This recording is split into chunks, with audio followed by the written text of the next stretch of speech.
juga beberapa tempat memang pengaruhi karena sudah tidak seperti yang sekarang yang kita bisa terawih bareng-bareng, sudah sangat disayangkan gitu. Sembahyang Jumat juga disayangkan juga karena memang ada sunnahnya juga. Ketika ada wabah kita memang harus sembunyi di rumah, tapi karena kami agak-agak kurang bisa jadi ya karena memang situasi lockdown kan red zone-nya bukan di area sini.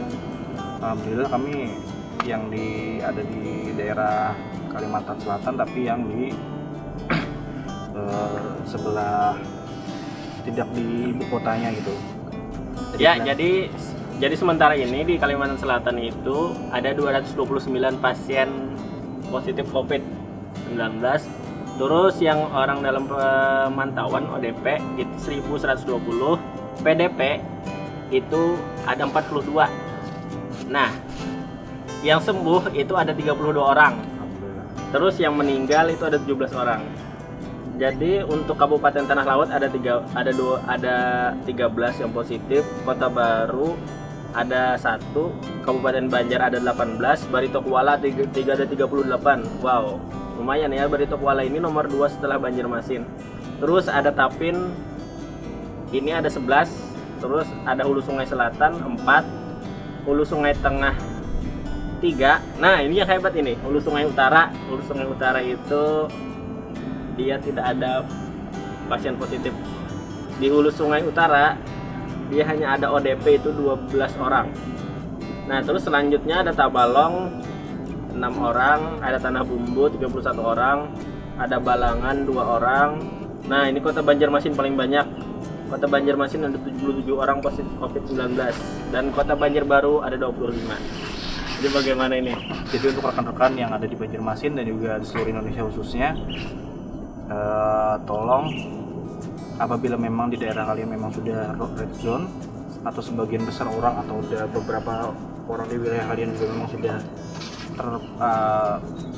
mungkin sebatas orang dalam pengawasan pun kita memang harus tetap jaga jarak juga, walaupun agak sulit, cuma ya social distancing itu memang perlu. Sebelum masuk ke rumah cuci tangan dulu, jangan lupa jaga bersihan, lakukan pencegahan secepatnya sebelum penyakit itu datang. Mungkin perbanyak di rumah aja, juga perbanyak minum jamu lah. Wow, Jahe merah, ya kan. tapi jangan ya, bukan berarti harus memborong jahe merah ya. Bukan berarti. Nanti inflasi juga. Bahaya juga. Biasanya kan bahaya kalau orang ini jahe merah bermanfaat untuk kesehatan. Nanti dia akan memborong jahe merah, terus jahe merah mengalami kenaikan inflasi. Sebenarnya jahe merah memang sudah inflasi. Inflasi makanya jangan sampai langka. Saya di kebunnya pun sudah mahal karena saya kan juga perkebunan terus juga. Terus aku mau tanya nih yang masalah pekerjaan masing-masing kan itu berdampak nggak dulu dari Akroma dulu itu kamu kan kerja itu kan apa namanya di percetakan di advertising itu gimana sekarang libur Ya tetap turun. tetap turun ya. Terus banyak yang cetak enggak Ya nggak terlalu banyak juga. jadi Kadang sepi. ya agak menurun ya. Ya. Ini biasanya kan yang cetak spanduk tuh kalau banyak ada acara kan. Kalau ada acara, ada apa dia cetak spanduk atau mobil kan. sering ya cetak Covid isinya. Ya sering.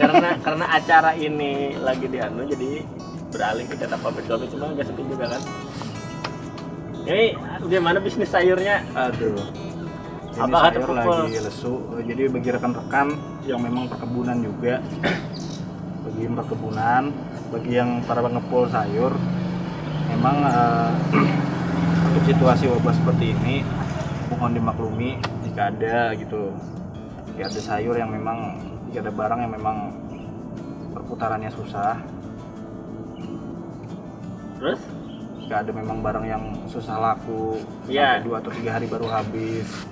Apalagi sayur itu kan tidak bisa tahan berapa hari ya? Sayur itu kan memang kayak yang hijau-hijau itu paling tahan 2 hari. Gimana keadaan pasar?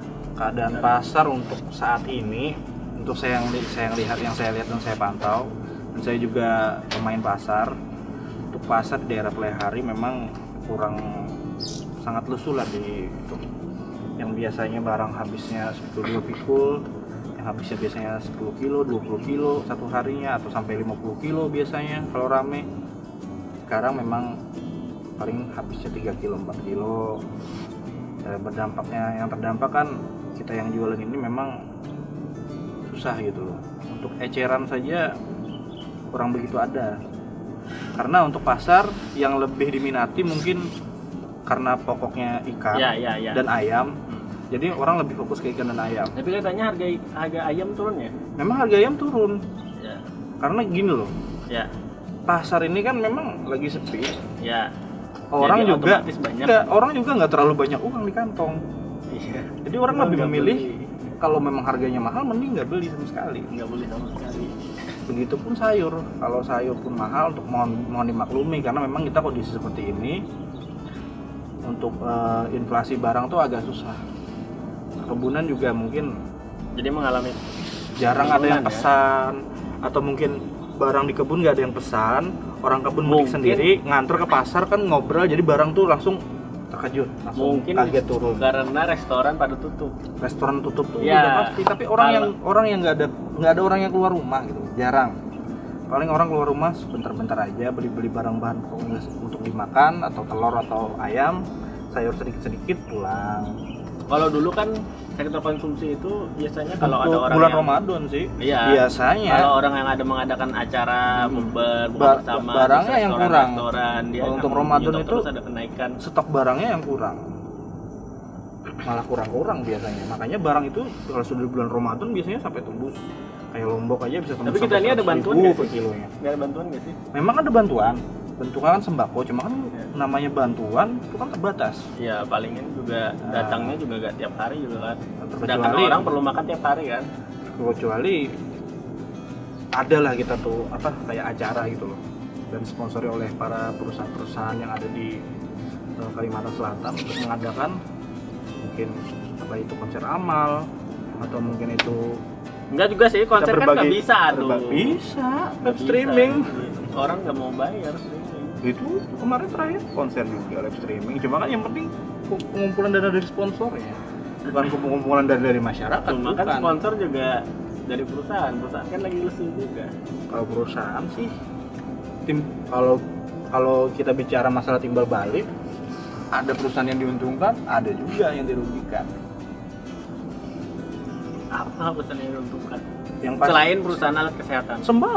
sembako mahal, beras mahal, gula mahal. Tapi kan orang jarang beli. Nggak mungkin orang nggak beli gula, orang pasti beli gula. Oh berarti ada perbedaan dengan sembako Ada dan perbedaan sayur. dengan sayur. Kalau sayur turun, kalau sembako naik. Telur turun. Kalau bahan pokok kan jatuhnya, kalau bahan pokok nih kayak makanan, ikan itu kan jatuhnya ke sayur. Iya. Kalau sembako kan jatuhnya ke sembako. Oh berarti iya. Berarti Minyak naik. bahan pangan makanan itu tidak merata ya. Tidak merata. Dan untuk sayur pun ya mungkin entah gimana caranya, entah gimana cara ngakalinya, mungkin belum ada solusi untuk saat ini. Cuma ya masih dicarikan solusi yang baik, entah kita delivery sayur entah gimana caranya nanti. Ya solusinya ya cepat selesai aja.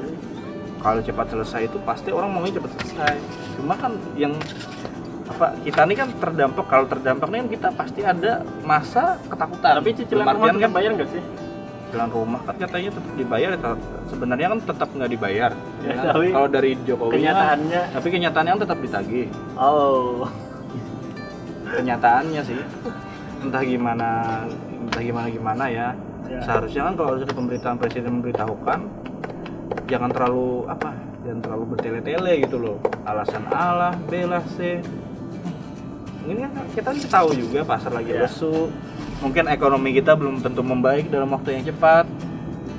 Perkebunan juga barangnya mungkin susah juga ngeluarin. Biasanya kan malah kita yang kekurangan bahan biasanya. Kalau untuk Kalimantan Selatan pribadi biasanya malah kekurangan bahan, malah ngambil bahan dari Jawa. Iya. Ini kan malah kita yang Tapi kan yang dari Jawa itu kan bukan sayuran ya. sayur. sayur. Sayur apa dia? Lombok, kentang, kol, wortel. Ada sebagian. Tapi ini labu surplus ya, siam. surplus. Untuk Kalimantan Paprika. surplus. Untuk Kalimantan karena lockdown, mungkin barangnya nggak bisa masuk. Juga kita sayur manyayur di sini lesu, ya agak susah sih. Marketingnya yang susah. Kalau untuk pembeli kan, kalau untuk masalah para pengepul, mungkin masih bisa dia, karena kan ada pembeli masih. Ya. Karena pengepul kan dia partai, pasti beli ke pengepul. Harganya kan pasti lebih miring. Cuma yang kasihan kan para pengecer mungkin. Pengecer kan yang dicari paling dari eceran itu 1.000-2.000. Walaupun kelasnya kan nggak banyak, cuma kan kasihan juga. Barang pun jadinya numpuk dan nggak habis karena konsumennya nggak ada yang beli di pasar. Iya. Jadi gimana nih di rumah? Bosan? Di rumah itu pasti bosan karena memang nggak ada kegiatan yang membuat kita enjoy juga. Keluar juga nggak bisa, di rumah aja juga ya di rumah aja sih makanya. Oke, jadi bagi kawan-kawan yang terdampak COVID, apapun pekerjaan kalian, Jangan sedih lah, ya sarannya tetap bertahan aja. tetap bertahan hidup ya. Jangan melakukan tindakan kriminal, Iya, jangan sampai. Kalau kelaparan, lapor aja ke dinas sosial terdekat. Oke, Apa ada solusi bagi dinas sosial? ya setidaknya kita bareng ya dulu. Bukan tadi mau dinas sosial tuh kan. Dinas sosial tenaga kerja. Bantu olon doang tuh. Ya juga bagi rekan-rekan yang memang terdampak dan juga ada sebagian rekan-rekan yang di PHK, sama-sama kita cari solusi, sama-sama kita bergabung lah gitu loh, biar ada forumnya, biar ada penyelesaian masalah yang baik juga, biar perusahaan yang memberhentikan juga mungkin bisa memberikan solusi yang terbaik bagi Iya, kalian. Gimana atau Supaya- PHK sementara nanti setelah COVID dipanggil lagi. mungkin mudah-mudahan ada solusi lah, karena ini kan kita bicaranya bukan nasional, Jadi, kita bicaranya kan bukan wabah nasional, ini wabahnya kan sudah internasional. jadi sebenarnya ini peluang ketika selesai COVID ini peluang ekonomi itu akan lebih tinggi. Sebenarnya Soalnya cuma kita hitung-hitungannya belum tahu apakah tahun ini selesai, apakah tahun depan selesai, karena ini kan kita nih bicara untuk Indonesia sendiri, untuk telat masalah lockdownnya kita telat. Kalau seandainya kita dari awal udah lockdown, ya pasti itu kayak Vietnam. masih kita yang masih berjaya gitu. Kayak untuk Vietnam ekonomi. itu dia apa namanya? Sebelum sampai negaranya dia sudah tutup perbatasan duluan. Iya. Kalau kita sudah sampai ada yang kena COVID Sempat- baru tutup sempat perbatasan. lockdown Jadi kemarin. itu sebenarnya percuma. Dia kan sudah kena gitu baru tutup, ya percuma. Sebenarnya untuk perbatasan itu lebih baik tutup perbatasan dari luar negeri, itu total tutup perbatasan. Siapa yang ada masuk itu diperiksa. Nggak perlu sih, kita kan nggak terlalu butuh barang banyak nih, kita bicaranya kan masalah barang. Iya, itu kan kalau masalah barang Supply. kalau misalnya dari luar negeri. Cuma kalau masalah orang yang perjalanan dari luar negeri atau itu Ya sekalian aja tutup dulu, biar ada kan ada Kalau kedutaan misalkan ya. tentang WNI itu dia nanti kalau mau masuk misalkan tanggal segini nanti perbatasan ditutup, itu sebelum datangnya COVID seharusnya ya. Terus ketika ada yang WNI mau pulang, karena dia harus dikarantina dulu di bandara itu 14 hari, terus sediakan hotel, terus Kan terus ada dites PCR. kedutaannya juga, kan kedutaan kita bisa bertanggung jawab lah atas warga-warga kita yang ada di luar gitu. Bisa juga. Kalau memang memang wayahnya, kalau orang Banjar itu kan memang waktunya kita lockdown, ya lockdown aja. Kalau dari awal kita udah lockdown sebenarnya nggak terlalu terdampak, kan sempat lockdown kita nih. Ya. Sempat dulu. Sudah aman kita nih. Kenapa tiba-tiba dibuka lagi gitu loh. Itu kan bukan kita ini bukan mengkritik ya. Cuma itu kan bunyinya tetap kritikan juga. Kenapa nggak kemarin-kemarin? Kenapa kalau lockdownnya bisa dibuka gitu loh? Apa kita takut ya, apa ekonomi kita akan terdampak? Sebenarnya sih enggak. Seharusnya tuh kalau kita nggak lockdown malah ekonomi kita yang bisa memperbaiki gitu. Iya, sebenarnya bukan lockdown sih, kalau aku lebih setuju itu tutup perbatasan lebih awal. Iya. Perbatasan luar negeri. Cuma kalau sudah terlanjur kayak gini ya, Sudah ada yang terpapar ini. kalau di lockdown juga masyarakat Indonesia ini bukan tipe yang Aneh-aneh. menuruti taat 100% sama Iya. pemerintah. Jadi perlu aparat keamanan yang banyak sekali kalau menerapkan lockdown. Nggak bisa juga. Jadi sulit ya. Ya berharap aja. Aparat keamanan pun dia akan takut juga. Katanya sih COVID itu tidak bisa bertahan di udara yang panas. Kebetulan di Indonesia ini panas sekali. Ya, cuma tetap ada yang terpapar. Iya dong, pasti. Cuma dia ada perbedaan antara negara tropis dan subtropis. Cuma katanya di mana itu? Lupa, di Ekuador atau di mana? Itu dia tropis cuma hancur-hancuran negaranya. Yang paling parah sih Italia ya. Italia, Sama Amerika sih. Amerika dia ya. Cuma kan mungkin mereka menemukan solusi sendiri lah untuk negara maju lain. Mereka kan sudah ada solusi tersendiri mungkin. Cuma kan masalah kita ini kan untuk pemulihan ekonominya agak susah. Iya sih. Susah. Pemulihan ekonomi sih. Kita ini kan bergantung pada sayur menyayur kalau di Indonesia lah. Sayur menyayur, emas, besi, nikel mungkin ya. Iya. Apalagi ekspornya sudah dibuka tuh nggak tahu sih. Ekspor. Pokoknya ekonomi abis ini agak susah lah. Yang mudah-mudahan aja bisa cepat bangkit ya.